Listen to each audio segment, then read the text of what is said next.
पश्चिम बंगाल से खबर है, क्योंकि पश्चिम बंगाल में मतदान के बाद भी बवाल थमने का नाम नहीं ले रहा है। आज फाल्टा विधानसभा क्षेत्र के हासिम नगर में बवाल हुआ जमकर। लोगों ने टीएमसी के जहांगीर खान पर आरोप लगाए हैं। जहांगीर खान और उनके समर्थकों पर वोटर्स पर टीएमसी को वोट डालने का दबाव बनाने का आरोप। लोगों का आरोप है कि टीएमसी के लोग डरा धमका रहे हैं लगातार। लोगों का कहना है कि उन्हें सुरक्षा प्रदान की जाए और यहां पुनर्मतदान कराया जाए। बंगाल फाल्टा की ये सीट जहां से जहांगीर खान पर आरोप लग रहा है, वो टीएमसी के प्रत्याशी हैं। बवाल हो रहा है लगातार पश्चिम बंगाल में रिजल्ट से पहले।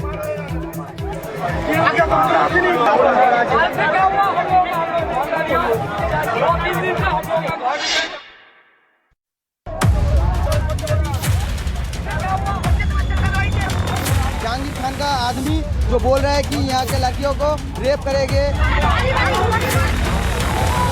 बंगाल का फाल्टा आज फिर सुलग रहा है। सैकड़ों की तादाद में महिलाएं, टीएमसी के नेता पर जोर जबरदस्ती का आरोप, लेकिन प्रताड़ना का डर।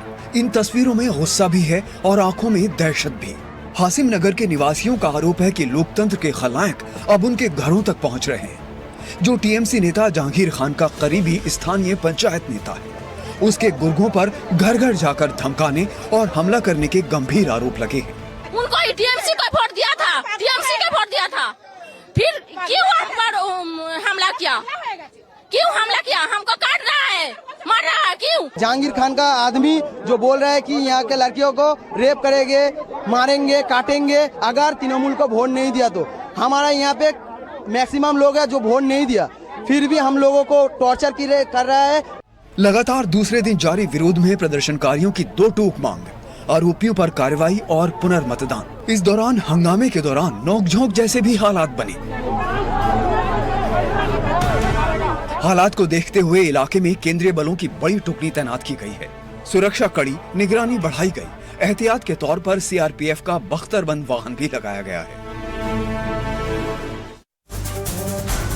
देखिए, बंगाल के फाल्टा में लोगों ने टीएमसी नेता के करीबी पर आरोप लगाया और हंगामा किया, हल्ला बोला। हंगामे के दौरान मौके पर हमारे सहयोगी ऋतिक मंडल पहुंचे। वो बता रहे हैं वहां का क्या हाल है और ये हंगामा आखिर क्यों हो रहा है। देखिए पूरी खबर। वही इलाके से है जहां पर फौल्ता का जिक्र इस बार के चुनाव के दूसरे चरण के समय जब सामने आया था, जहां पर हम जानते हैं कि जहांगीर खान के खिलाफ तमाम आरोप उठ रहे थे। और यहां पर जो कहा जा रहा है कि इस बार 29 तारीख जब पिछले दौर की चुनाव हो रही थी, उससे पहले इन लोगों को डराया धमकाया गया और 29 तारीख जब मताधिकार का प्रयोग करने गए तो उन्हें प्रभावित कर दिया गया। और अब जब लगातार इस बूथ से जो है यहाँ पर मांगे उठ रही है एक रिपोल की, तो स्थानीय जो पंचायत नेता है जो पिछले 15 सालों पर यहाँ पर डेरा डाले बैठे हुए, उन्होंने घर घर जाकर महिलाओं को धमकाया। और कहने की बात है कि कल से यहाँ पर जो है तनाव की स्थिति बनी हुई है। वो कह रहे हैं कि लगातार वो यहाँ पर विरोध प्रदर्शन किए। कल भी एक दफे यहाँ पर वो जब रास्ता रोकने की कोशिश की गई तो पुलिस ने उन्हें ये वायदा दिया कि उन्हें गिरफ्तार कर लिया जाएगा। यानी तृणमूल के जो पंचायत प्रधान हैं जो लगातार प्रभावित करने की कोशिश कर रहे हैं, डराने धमकाने की कोशिश कर रहे हैं। इनमें से कई सारे लोगों से मैंने बात की, उन्होंने कहा है उन्हें मताधिकार का प्रयोग करने की अनुमति नहीं दी गई थी। लेकिन अब जो ये स्थिति बनी हुई है, ये उनका कहना है कि ये स्टैंड ऑफ है, क्योंकि वो कहते हैं कि जब तक इस नेता को गिरफ्तार नहीं किया जाएगा, तब तक यहाँ पर कोई जो है यहाँ पर वो इस तरीके से बने रहेंगे। और इस बीच बड़ी खबर यह भी है कि पश्चिम बंगाल की 15 बूथों पर पुनर्मतदान जारी है और दक्षिण 24 परगना विधानसभा क्षेत्र के डायमंड हार्बर के 4 और मगरहाट पश्चिम के 11 बूथों पर मतदान प्रक्रिया चल रही है। देखिए, दोपहर 1 बजे तक मगरहाट पश्चिम में 56.33% मतदान संपन्न हुआ है, जबकि डायमंड हार्बर में 54.9% मतदान हुआ है। रिपोर्ट देख लीजिए। लोकतंत्र का रंग, जहां हार स्वीकार नहीं और धांधली की कोई जगह नहीं। बंगाल में भले ही दोनों चरणों का मतदान थम गया हो, लेकिन कुछ इलाकों में जंग अब भी जारी है। दक्षिण 24 परगना की धरती पर आज फिर से उंगलियां नीली हो रही हैं और किस्मत पेटी में बंद हो रही है। डायमंड हार्बर के 4 और मगरहाट पश्चिम के 11 बूथों पर आज सुबह 7 बजे से ही वोटर्स की भारी भीड़ उमड़ पड़ी है। 29 अप्रैल को दूसरे चरण की वोटिंग के दौरान इन बूथों से हिंसा, झड़प और ईवीएम से छेड़छाड़ की शिकायतें मिली थीं। इसके बाद चुनाव आयोग ने इन बूथों का मतदान रद्द कर दोबारा वोटिंग कराने का फैसला किया। पूरे राज्य में 294 सीटों पर रिकॉर्ड 92.84% मतदान हुआ है। पहले चरण में 93.19 और दूसरे चरण में 92.48% वोट पड़े। आज की रीवोटिंग के साथ सियासी तस्वीर होगी पूरी साफ और अब सबकी नजरें टिकी हैं 4 मई पर, जब ईवीएम खोले जाएंगे और आएगा बंगाल के जनादेश का फैसला।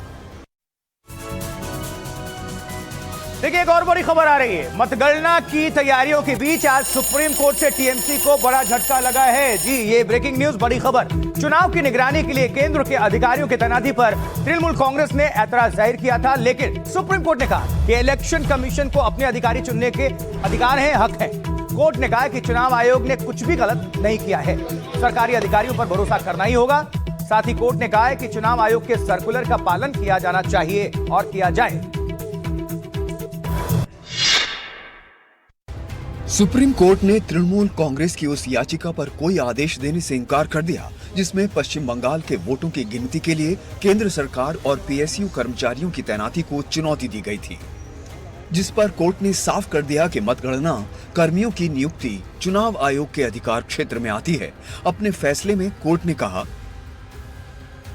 कि चुनाव आयोग का सर्कुलर नियमों के विपरीत नहीं, मतगणना अधिकारी चुनना ईसी का विशेषाधिकार, केंद्र पीएसयू कर्मचारियों की तैनाती पर कोई रोक नहीं, गिनती के दौरान टीएमसी का प्रतिनिधि मौजूद रहेगा। बता दें कि इससे पहले कलकत्ता हाई कोर्ट ने भी टीएमसी की याचिका को खारिज कर दिया था, जिसके बाद मामला सुप्रीम कोर्ट पहुंचा, लेकिन वहां भी दीदी को राहत नहीं मिली। कोर्ट ने स्पष्ट कर दिया कि चुनावी प्रक्रिया की पवित्रता बनाए रखने के लिए आयोग अपने विवेक से फैसले ले सकता है। यानी साफ है, बंगाल में मतगणना चुनाव आयोग के तय नियमों के मुताबिक ही होगी। अब जरा विस्तार से समझिए कि कोर्ट में टीएमसी की दलील क्या थी और उन दलीलों पर सुप्रीम कोर्ट ने क्या कुछ कहा। टीएमसी ने कहा कि चुनाव आयोग मनमानी नहीं कर सकता, यह टीएमसी का आरोप, जिस पर सुप्रीम कोर्ट ने कहा कि चुनाव आयोग ने कुछ भी गलत नहीं किया। ये देख पा रहे हैं आप टीएमसी को सुप्रीम झटका जो हम बता रहे हैं, टीएमसी और फिर सुप्रीम कोर्ट का जवाब। आगे टीएमसी ने कहा कि चुनाव आयोग का व्यवहार चौंकाने वाला है, जिस पर सुप्रीम कोर्ट ने कहा कि चुनाव आयोग को अपने अधिकारी चुनने का अधिकार है। और फिर टीएमसी ने कहा कि उन्हें हर सीट पर गड़बड़ी की आशंका है, जिस पर सुप्रीम कोर्ट ने कहा कि अधिकारियों पर भरोसा रखना ही होगा। ये सुप्रीम कोर्ट का जवाब और फिर वो टीएमसी का आरोप, इस तरह से फिर खारिज। लेकिन बंगाल में मतदान की आंधी थम चुकी है। हालांकि जो पुनर्मतदान चल रहा है वो चल रहा है अभी, जिसको जानकारी अपडेट हम कर रहे थे आपको। 4 मई को देखिए बंगाल का भविष्य ईवीएम से बाहर आएगा। अभी वो कैद है ईवीएम में। जनता ने जो भी कुछ सोच रखा है वोट के रूप में, उसको कैद कर दिया, ईवीएम में लॉक कर दिया। लेकिन उसके पहले स्ट्रांग रूम के बाद टीएमसी और भारतीय जनता पार्टी के बीच घमासान है चरम पर। हंगामा, आरोप प्रत्यारोप चल रहा है और अब जंग सिर्फ वोटों की नहीं बल्कि एक एक पल की निगरानी की हो गई है। इसी को लेकर दोनों पार्टियों की आज अहम बैठक भी है। रिपोर्ट। पश्चिम बंगाल में मतगणना से पहले सियासी तापमान उबाल पर है। स्ट्रांग रूम अब सिर्फ सुरक्षा का केंद्र नहीं बल्कि सियासी शक, रणनीति और सतर्कता का नया रण क्षेत्र बन चुका है।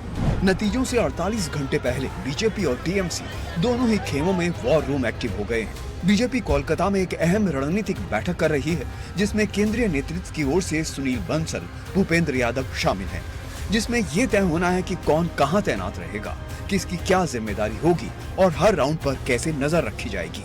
इधर सत्ता बचाने की जद्दोजहद में जुटी टीएमसी ने भी पूरी ताकत झोंक दी है। आज ममता और अभिषेक सभी 291 विधानसभा क्षेत्रों के काउंटिंग एजेंटों के साथ वर्चुअल मीटिंग कर रहे हैं। मकसद साफ है, काउंटिंग डे पर नो मिस्टेक। लिहाजा ममता खुद अपने एजेंटों को ट्रेन करेंगी ताकि मतगणना के दौरान कोई चूक न हो। साफ है कि बंगाल में जीत सिर्फ सीटों के गणित से तय नहीं होगी बल्कि उस सतर्कता से तय होगी जो 4 मई की सुबह तक बनी रहेगी। काउंटिंग डे के लिए दोनों सेनाएं तैयार हैं। अब इंतजार है तो बस शनिवार की उस सुबह का। देखिए, बड़ी खबर है कि पश्चिम बंगाल की 15 बूथों पर पुनर्मतदान चल रहा है। दोपहर 3 बजे तक का अब डेटा आ गया, क्योंकि थोड़ी देर पहले दोपहर 1 बजे तक का डेटा आप सभी तक हमने रखा था और अब अपडेट कर दिया आपको। दोपहर 3 बजे मगरहाट पश्चिम में 72.5% मतदान हुआ है, जबकि डायमंड हार्बर में 72.36% मतदान रिकॉर्ड हो चुका है। यानी कि अगर हम देखें तो अभी भी बेहतरीन तरीके से अभी जो जनता है वो अपने मताधिकार का उपयोग कर रही है और ये आंकड़े उसी को तस्दीक कर रहे हैं, वही गवाही।